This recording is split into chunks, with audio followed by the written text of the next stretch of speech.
Ka momenti kur lutja ngrihet drejt qiellit, por përgjigja nuk vjen. Qielli duket i heshtur dhe zemra fillon të besojë se askush nuk po dëgjon më. Por kjo heshtje rrallë është mungesë, është përgatitje.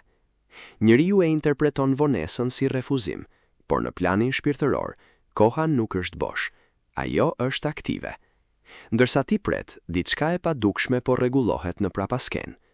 Ka gjëra që nuk mund të zbulohen para kohe, sepse do të dëmtonin rrugën tënde nëse do të vinin shumë herët. Prandaj heshtja nuk është braktisje, është mbrojtje. E vërteta është se jo çdo përgjigje mund të vijë në momentin kur kërkohet. Disa duhet të piqen para se të arrijnë tek ti, dhe pikërisht në këtë pritje formohet besimi i vërtet. Jo kur gjithçka përgjigjet, por kur asgjë nuk duket se përgjigjet. Nëse sot duket sikur asgjë nuk po ndodh, kjo nuk do të thotë se gjithçka është ndalur, do të thotë se diçka ende nuk ka përfunduar se u përgatituri për ty.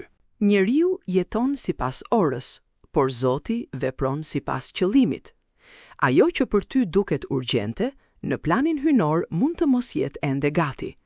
Prandaj disa lutje nuk vonohen, sepse janë injoruar, por sepse nuk kanë ardhur ende në momentin e tyre të sakt. Koha hynore nuk gabon, ajo nuk është e shpejt dhe as e ngadalt, është e përsosur. Çdo gjë vendoset me një rend që njeriu nuk e sheh menjëherë. Shesh, ajo që ne quajmë vonesë është në fakt mbrojtje, sepse nëse diçka do të vinte shumë herët, do të ndryshonte rrugën tënde në mënyrë të gabuar. Zoti nuk sheh vetëm dëshirën tënde, ai sheh edhe pasojën, kohën, njerëzit dhe gjithçka që lidhet me atë përgjigje. Dhe kështu, pritja bëhet pjesë e procesit, jo dënim. Është periudha ku gjithçka arreshtohet në mënyrë të padukshme, derisa momenti të jetë i përsosur. Kur e kupton këtë, nuk po pret më me ankth, po pret me kuptim. Ka një lloj heshtje që është më e rëndë se çdo përgjigje negative. Është kur lutesh me gjithë zemër, por nuk ndjen asnjë shenjë, asnjë drejtim, asnjë zë. Në ato momente, njeriu fillon të pyes nëse është harruar, por pikërisht këtu fillon prova më e vërtet e besimit. Sepse besimi nuk është i fortë kur gjithçka përgjigjet menjëherë.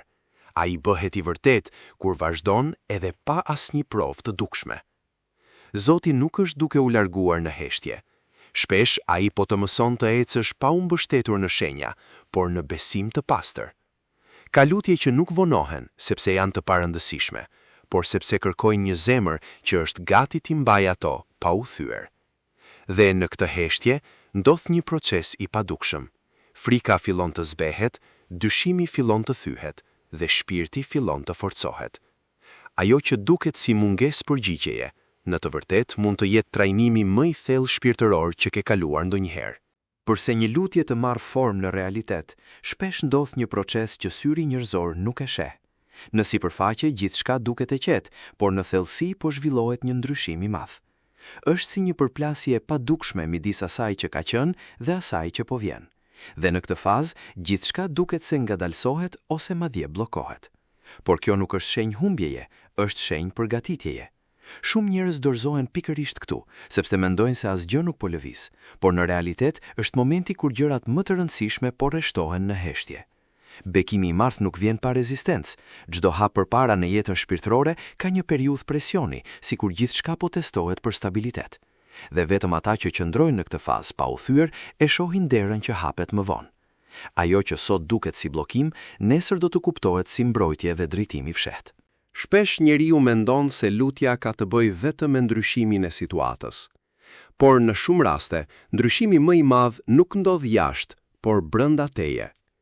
Para se të vijë një bekim, Zoti fillon të punojë me zemrën që do ta marrë atë, sepse jo çdo njeri është gati për atë që kërkon. Ka gjëra që nuk mund të mbahen nga një shpirt i papërgatitur. Prandaj, procesi i vonesës shpesh është një proces i thellë formimi. Frika fillon zëvendësohet me qetësi. Dyshimi fillon të zëvendësohet me besim. Dhe mënyra si ti e sheh jetën fillon të ndryshojë ngadalë, pa e kuptuar menjëherë. Kjo është arsyeja pse disa lutje nuk përgjigjen shpejt, jo sepse janë refuzuar, por sepse ti ende po transformohesh për t'i përballuar ato. Kur zemra ndryshon, edhe ajo që vjen më pas ndryshon kuptim. Dhe në fund kupton se vonesa nuk ishte kundër teje, por ishte pjesë e ndërtimit tënd. Edhe kur gjithçka duket e pandryshuar, në prapasken fillojnë të shfaqen lëvizje të vogla që shumica e njerëzve nuk i vërejnë. Një derë që mbyllet papritur, një mundësi që zhduket pa shpjegim, një takim që nuk ndodh në kohën e pritur. Në pamje të parë duken si pengesa, por në të vërtet janë orientime. Zoti rrallë e sjell përgjigjen në mënyrë të drejtë për drejtë menjëherë. Ai fillon duke pastruar rrugën, duke larguar atë që nuk duhet të mbetet dhe duke rregulluar atë që duhet të vijë. Këto janë shenja të heshtura, por shumë të rëndësishme. Janë lëvizjet e para të diçkaje që po afrohet, edhe pse ende nuk shihet qartë. Kur njeriu është i paduruar, ai interpreton këto si vonesë, por kur shikon më thellë, kupton se gjithçka po rreshtohet me një rend të fshehtë. Asgjë nuk është e rastësishme në këtë fazë, edhe mungesa e përgjigjes është pjesë e drejtimit. Dhe ngadalë, pa zhurmë, rruga fillon të hapet. Ka momente në jetë kur duket sikur gjërat po shpërbëhen. Marrëdhëniet ndryshojnë, dyer mbyllen, dhe gjërat që dikur ishin të sigurta fillojnë të zhduken. Në atë moment, njeriu zakonisht mendon se po humbet, por në planin shpirtëror, kjo nuk është humbje, është pastrim. Zoti shpesh nuk sjell diçka të re pa hequr atë që nuk i shërben më rrugës tënde, sepse e reja nuk mund të ndërtohet mbi diçka që tashmë është e mbyllur.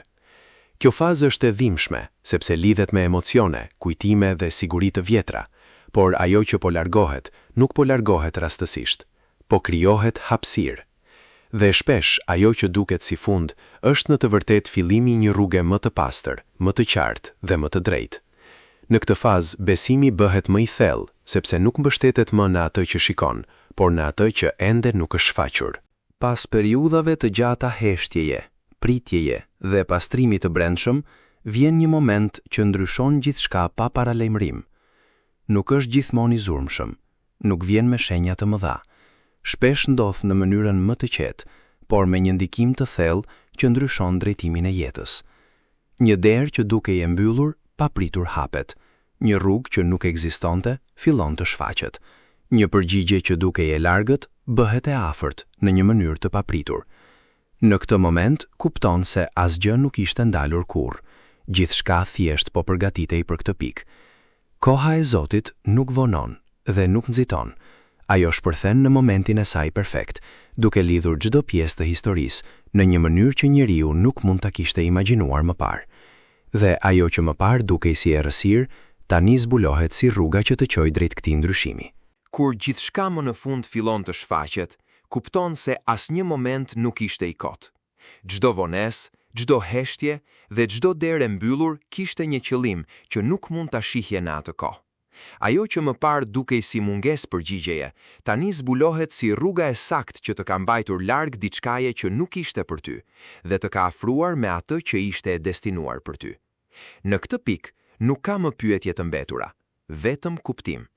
Zemra që dikur lutej me dhimbje, tani lutet me mirënjohje, sepse e kupton se Zoti nuk të ka injoruar asnjëherë. Ai ka punuar në mënyrë të fshehtë në kohën e tij të përsosur. Dhe kur bekimi vjen, ai nuk vjen vetëm si përgjigje, por si dëshmi se çdo hap i pritjes kishte një arsye. Në fund, gjithçka lidhet, dhe ajo që dukej si vonesë, zbulohet si kujdes hynor.